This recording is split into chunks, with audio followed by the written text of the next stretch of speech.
32 for Nikola Jokic. Thompson, tip by Johnson. The drive, Smith, the Euro, push shot, no. Tito by Adams.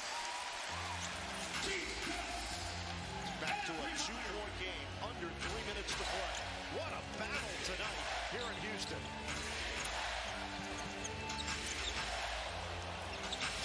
Johnson, hard drive, kick. Jokic, 10 to shoot, lob it up, caught by Watson. Saves it, Murray, waiting, gets it back, Murray, banks. 103-99. 21 points, 10 assists for Jamal Murray. The Denver lead is 4, 2:20 to go. Screen from Adams, releases. 8 to shoot. Durant comes to the ball. Smith, he steps on the sideline. Turnover. Seconds. Yeah, this has been a tight one through the 4 quarters. Murray gets it into play here with Johnson. Lost his footing, lost the ball, out of bounds. Turnover, Denver. Yeah, like a receiver taking his eye off the ball before they catch it. Keep in mind, Denver, 3 games this year, clutch game situations 0-3. Houston 7 is 4-3. Inside, Thompson punches it down. Got a 2-point game with 1:43 to go.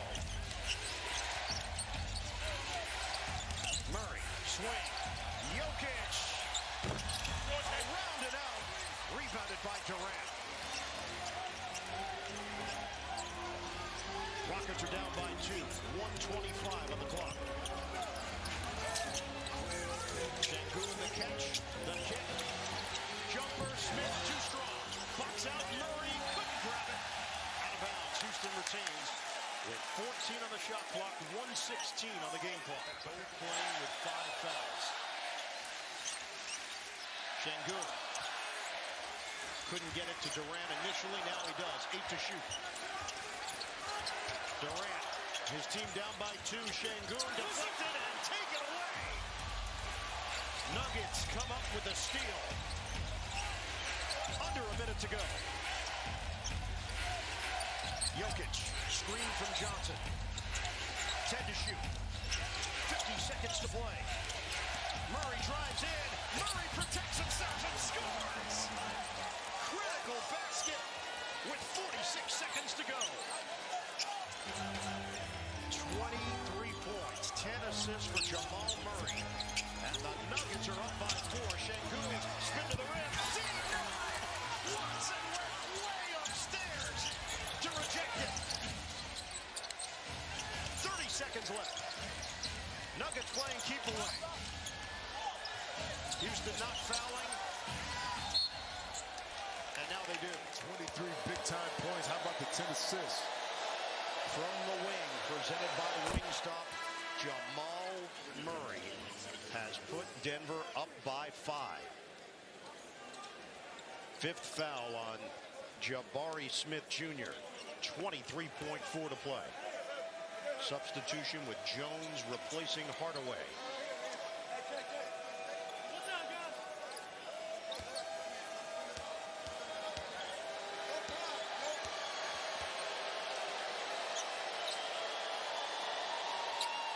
Six-point lead. Murray shoots it at 93%. And a timeout taken by Ime Udoka. At that point, they've gone 3 of 14.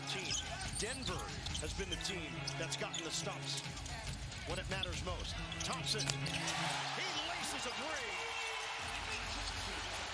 107 to 104. 17 seconds left, and Johnson is fouled by Durant.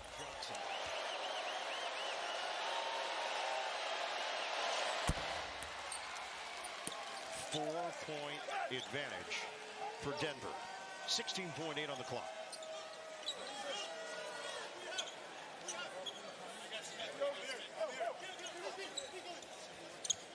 They get Jokic out of there because he's got 5 fouls, so they don't want him to pick up a cheap one off potential rebound action. So he remains in the game, but just not along the lane.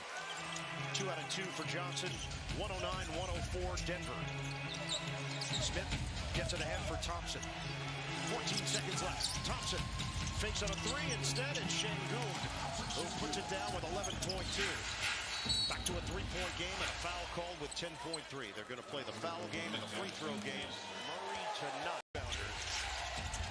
Comeback, 108 to 102. They now for Jokic. 32 points, 10 rebounds, 9 assists. It's a 2-point lead for Denver. 2.7 on the clock. And Portland mounting a comeback. 108 to 102. They now lead the Warriors in Group C action. Jokic nails both. The door is still open here for Houston. 112 to 109. Get it in for Şengün. Şengün at the horn. It's off the mark. A critical cup win for the Denver Nuggets. Good morning, everybody. Welcome in to the Athletics Podcast. I am so sorry I didn't think that clip would go on as long as it did. So very sorry, but welcome in today for the podcast. We'll start out by saying good morning, hello, thank you for tuning in. So we're gonna start off with sweet and simple. We're starting off with talking about the NBA, and then we're moving on to the title of today's podcast, and then from there we'll continue talking more about some NFL. We got some college as well. We got some college football going on. Basketball possibly too, but that's probably gonna be maybe for next time. Not sure yet. But thank you for tuning in. Thank you for taking your time to be here this morning. Good morning. It is a kind of cool, quiet kind of evening. There's not a whole lot going on today. It's a quiet, like I said, quiet, cold day. We're starting off simple and sweet, the NBA, talking about it, as we just saw a intense matchup between the Houston Rockets and Denver Nuggets in a very, very close game. Kept it alive. Basically a 3-point difference. If he had made the shot, they would have... Sorry, I don't know if you heard that. Fire truck just drove by. Anyway. So, yesterday's games were Clippers and Hornets. Clippers won 131 to 116. Also with that being said, James Harden dropped 55 points. That is right. He set the Clippers record, 55 points in a grand total of 35 minutes. 55 shooting 17 shots, 3 of them being 10. He got a steal, 7 assists, and 3 rebounds. So James Harden really helped the Hornets out there in last night's game. The rookie also, Con Capelli, he did well for the Hornets as well, dropping 26 points. LaMelo Ball dropped 18, followed up with Brandon Miller and Miles Bridges. Knicks and Magic are on a roll. Magic are 10-7 right now. They're doing very good this year. Same with the Knicks. Knicks are 9-6, but like I said, Orlando won 133 to 121. Continuing down the line here, we got the Hawks and the Pelicans. Hawks 115, Pelicans 98. Pistons 129, Bucks 116. Wizards lost. Sorry, I meant to say lost. My bad. The Bucks beat the Wizards 121 to 120, a 1-point difference. Grizzlies and Mavs played. The Grizzlies won 102 to 96 against the Mavs. The Kings beat the Nuggets 128 to 123 last night. Not a very great win for Denver after beating the Rockets, but that's okay. Dallas Mavericks, though. Let's take a look. I mean, yeah, Cooper Flag has been good, but I feel bad for the kid. They're putting a lot of pressure on him. But he's doing, he's not doing too bad. He's averaging 16 points on a 45% field goal. His three-point could be better, though. He's shooting 27.7 from the three. That's not very great. But he makes up for it, though, with averaging 6.4 rebounds and then 3 assists. So, I mean, he's doing very good for a rookie. I feel like everybody is giving him. I mean, to be fair, he is the number 1 pick. It is expected. But to be fair, the Mavericks are dealing with too many injuries right now, and so they are not healthy whatsoever. And they're right now primarily focusing their load on the young guy. And so I think that they really need to consider giving him a little help. So I think hopefully we'll see, Anthony Davis come back eventually. Same with Kyrie Irving. We haven't seen much of him. We also didn't see Klay Thompson last night, which is surprising too. So yeah, it was basically Cooper Flag on his own. His 3 other stars are not with him. Hopefully they will all be healthy soon and return soon. In terms of basketball for today, though, starting at 1 p.m., we have the Heat and 76ers, followed up by Brooklyn Nets, Raptors, Magic, and Celtics. That should be a good one, actually. Hornets and Hawks, Clippers and Cavaliers, Trailblazers, Thunder, Spurs and Suns, and then tonight's 8 p.m. game to finish it off is the Lakers and the Jazz. Speaking of the Lakers, LeBron James returned as of Tuesday. He has been out all season up until this point with a nerve injury, something going on with his back nerves. And so he is back, and he played on Tuesday against the Jazz, where he did something we normally don't see from LeBron, which is he didn't score much, but he made up for it with 11 assists and I think 6 or 7 rebounds. I believe that's correct.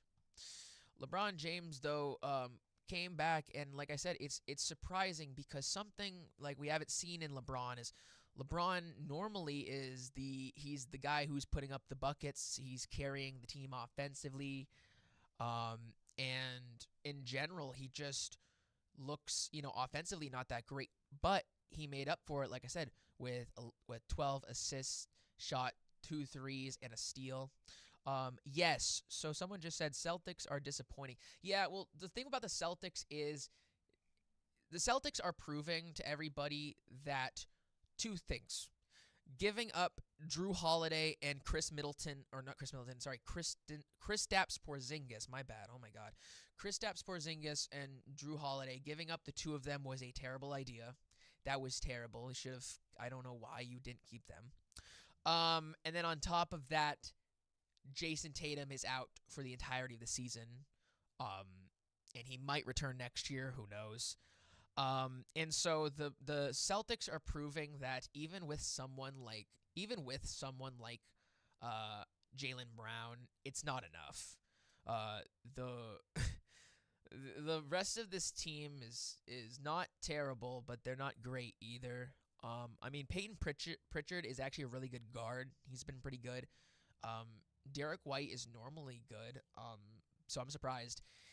Like, they have offensively a good team, but I don't think they have much. And without Jason Tatum was, without a question, their star. And so without Jason Tatum, this team is not... It's not the team that they were as of a championship. And like I said, I would understand getting rid of Drew Holiday because, you've got plenty of guards, but getting rid of Porzingis was a terrible idea because Porzingis is still young and he has still so much to prove. I mean, he's doing, from what I know, he's doing pretty well with the Hawks. I think he's injured right now, though, but in his time with the Hawks, he's been pretty impressive. And so I just don't understand why the Celtics I mean, yeah, no, that's true. He's not persistent, per se, but he has his good games, but yeah, it's just the whole team just doesn't do well without Jason Tatum. And Jaylen Brown is good. Like, Jaylen Brown is good, but Jaylen Brown, has proven in at least the last 5 games that he can put up points, but that's like, for the most part, about it. But he is good. He is good, but it's like it's clear that Boston needs Tatum back. And so the question, I hope for going forward in the season for the Celtics is that when they get Tatum back, not Brown, when they get Tatum back, I really hope to see, maybe they start him off slow in the season, like get him back to the groove, because I hope to God that the Celtics aren't stupid enough to, like, after getting the guy back from a serious ACL tear, if you're smart about it, you'll take your time, because that's what they did wrong with Derrick Henry, for example. Derrick Rose, my bad. Derrick Rose, former and all-time Bulls guard. Same thing is, like, when he tore his ACL, it pretty much ruined his career. And then he came back, still decent, but not as good. And so the thing is like, I hope the Celtics are mentally prepared for that possibly happening. I don't think so, though.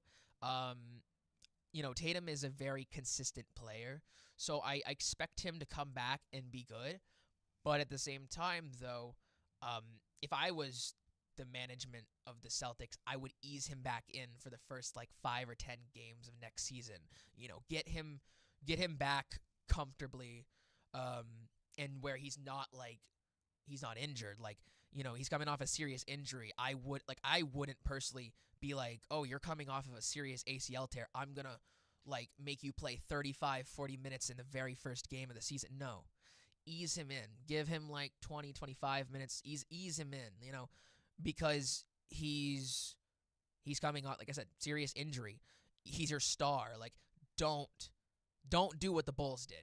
Don't do what the Bulls did and ruin your star player, essentially, because that's what the Bulls did.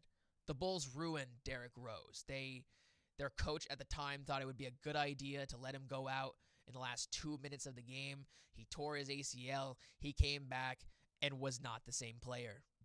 Was not the same player at all. He was good, but nowhere near the player he used to be. But yeah, so like I said, though, Celtics definitely would love to have Tatum come back for them. But like I said, I was talking about before, though, Lakers and Jazz game was very good for the Lakers all around. Luka Doncic dropped 41, and Austin Reeves dropped 25. So honestly, I think that for the Lakers' sake, I think LeBron kind of chilling in terms of shooting and everything is a good thing. I think LeBron should focus on his playmaking, because that's something he has been trying to improve since he's been on the Lakers. And so I think that, him playing I think that, if in the event that we're doing bad, he should definitely kick it into overdrive. But I think that it's really good that he's kind of playing like a role player. He's kind of more of a role player.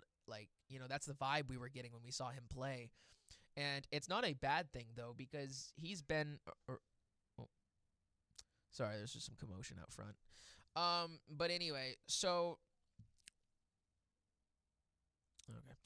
Anyway, though, so LeBron though came in, played very well, and so I do want to take a look here at some of the highlights from that game, if we will.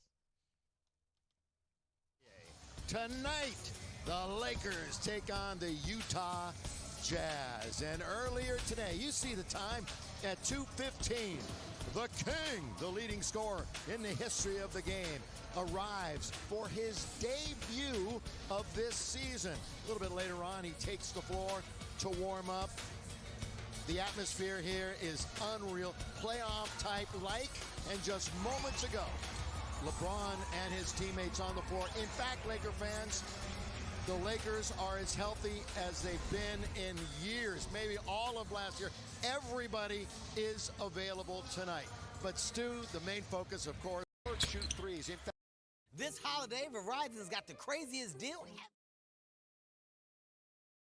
Let's get Kevin Hart off the screen, will we? I'm so sorry about that. Was not planned. Unavailable. George working one-on-one, little on big. They're going to go baseline, drive away and throw it down. That's Ace Bailey. Is even better. The rookie, the highest draft pick since Dante Exum for them. He was picked 5th. Lakers finally get another hoop. As that one settles in from DeAndre Ayton. Long lead ahead for Markin and never comes down. He was Luka. Doncic has missed some time this year. But now healthy again. He hits it. That little step back. Mid-range shot. And off again.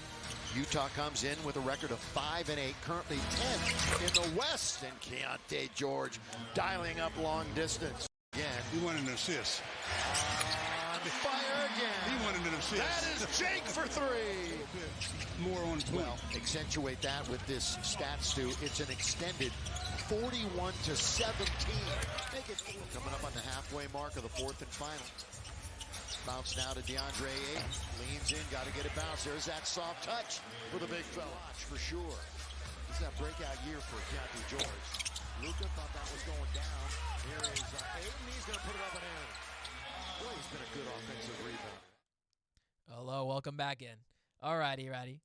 Yeah, so as we saw, LeBron James in his 23rd season, that is the most in NBA history. LeBron James is officially he is officially the first player to ever play 23 seasons. And so LeBron James is doing history. He's also on par right now to pass Robert Parrish, Celtics legend, in most games played all time. Actually, let me pull that stat line up, actually.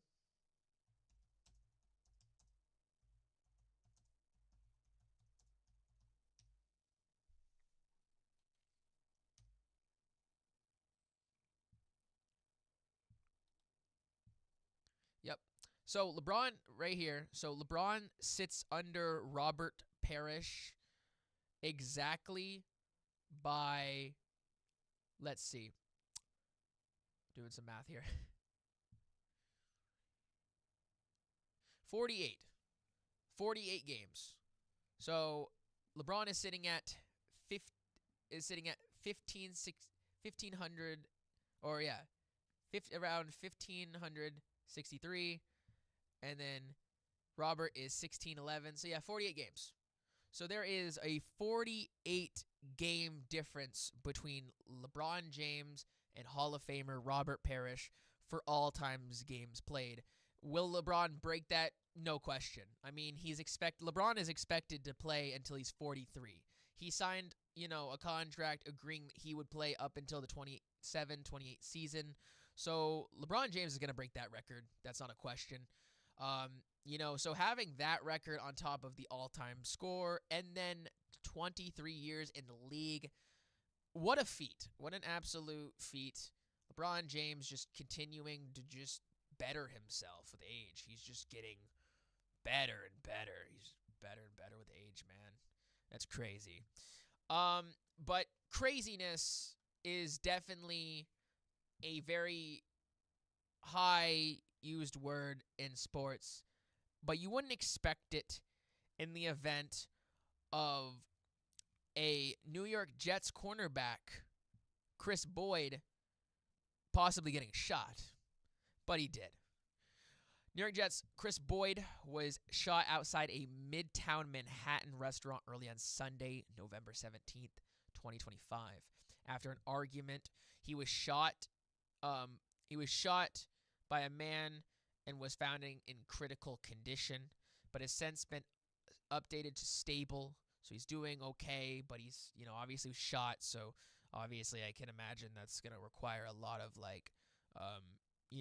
training and, getting back into shape, because I probably assume some nerves, some things got to be broken, man. Some things got to be broken. A manhunt is underway for the shooter, but no arrests have been made. There was a picture of the so-called shooter I wonder if. Okay, can we? I'm gonna see if I can zoom in on this photo. I wanna. Oh yeah, this actually could work. But let's just do this.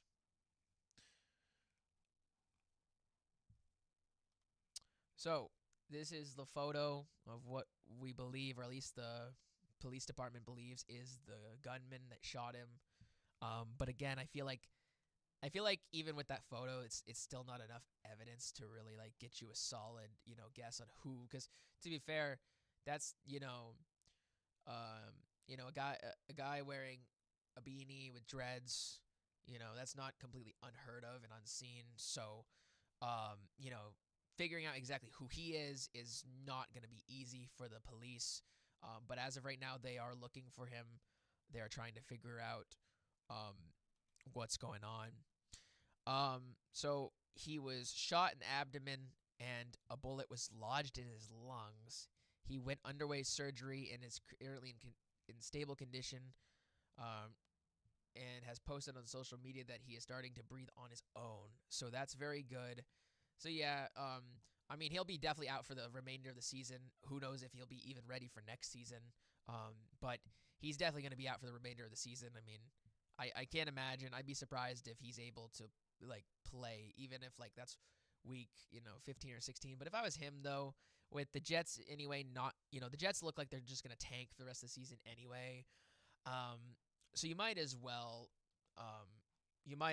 just sit it out for the season, recover, feel better, and get to where you need to be.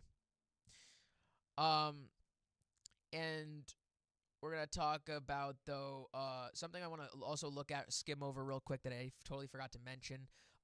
Former NBA and Wake Forest star Rodney Rogers sadly passed away at 54. This happened as of last night. He was named Sixth Man of the Year in 1990, 2000, and was natural. Apparently, he had a spinal cord injury, and apparently I guess it just got all fucked up, and it essentially killed him. So really, really sorry news to Rogers' family. To Wake Forest fans, or in general, just if you knew who he was, condolences. I do remember him a little bit. I do remember him winning Sixth Man of the Year, or reading about that, so I was aware of that. But I don't know much about the guy.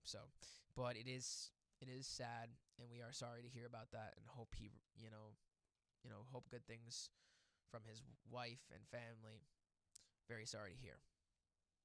But speaking of football, on some less sad news, we do have Week 12, though, today. Happy Sunday, by the way, if I didn't say it.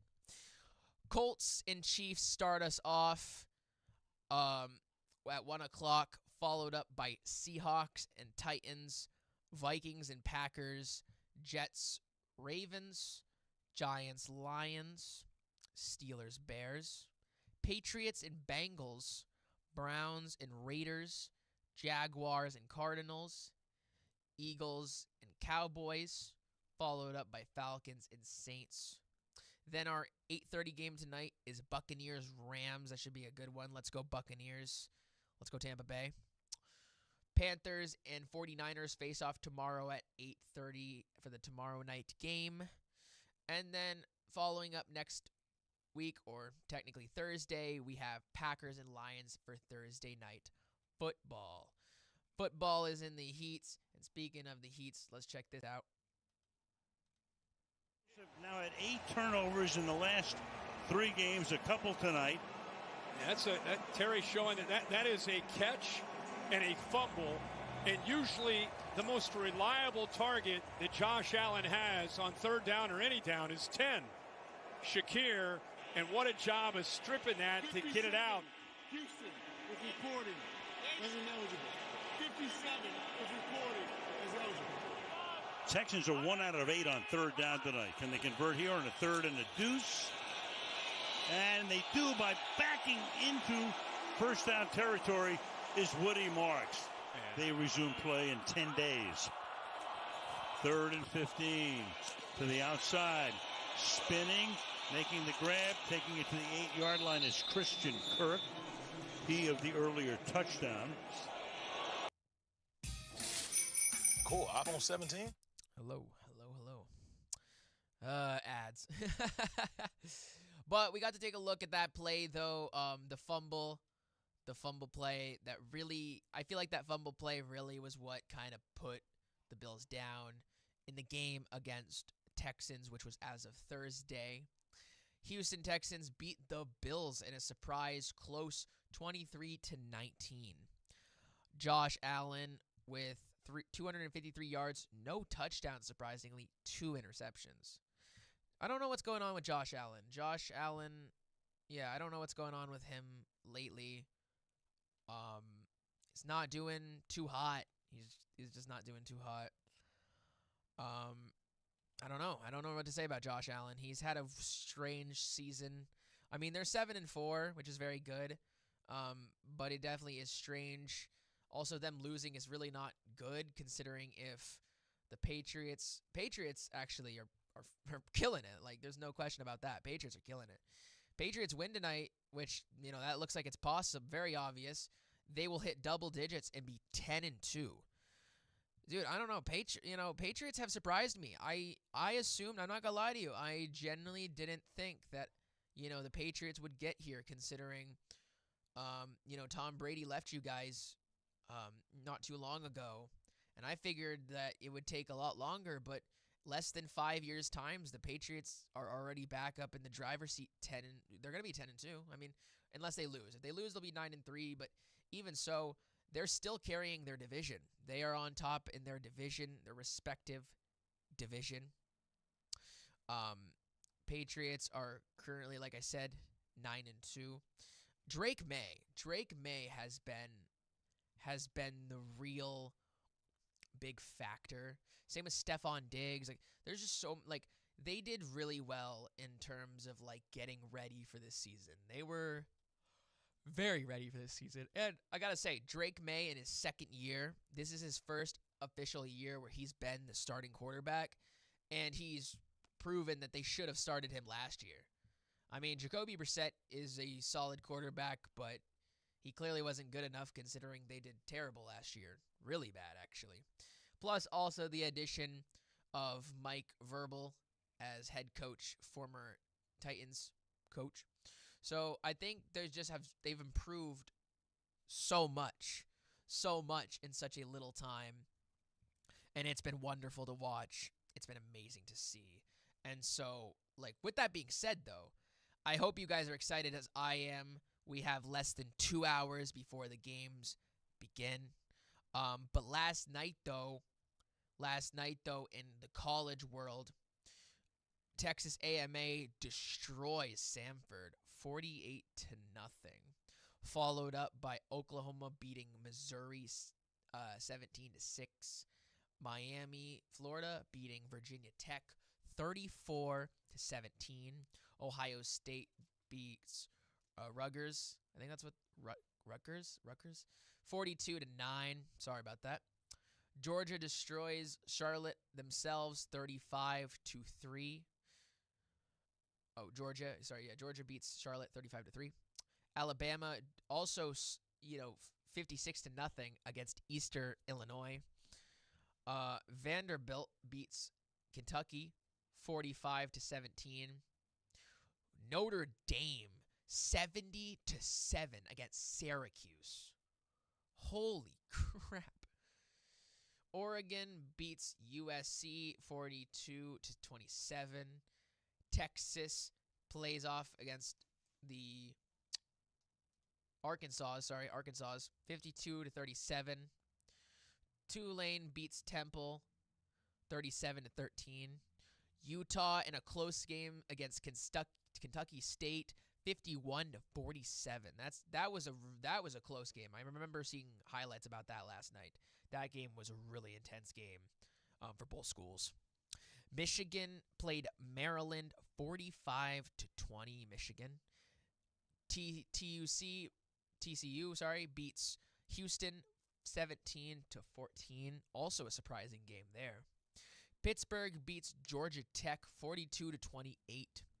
Wisconsin beats Illinois 27-10. The Tennessee beats Georgia 31-11. BYU beats Cincinnati 14. And then to finish it off, Arizona State played Colorado. Arizona State won 42-17. I'm surprised Colorado hasn't been ranked. I'm surprised they're an unranked team. But same with, Florida is also, the Gators. They're also unranked this year. That's surprising too. So, with that being said, though, that has been the college football. And that has also been the wrap-up for today's podcast. I am so glad I had some people in here today. I had so many great questions. Thank you so much to the people that asked me questions. Well, it was one gentleman. I don't want to say, out loud his name. Maybe it'll pop up on the feed in the video down below. But thank you so much, though, for everybody tuning in. Thank you for being here. I hope you enjoyed the podcast. If you came in and out, that's okay. I appreciate you viewing and being here with me today. And with that being said, I hope you enjoy your Sunday fun day. NFL starts up in less than 2 hours. We have less than 2 hours before it starts off. Like I said before, Colts and Chiefs are starting us off at 1 o'clock. Seahawks and Titans, Vikings and Packers, Jets and Ravens, Giants, Lions, Steelers, Bears. It's all happening in 2 hours. Let's go, everybody. Thank you so much for being here. And this has been another episode of the Athletics Podcast. Thank you so much.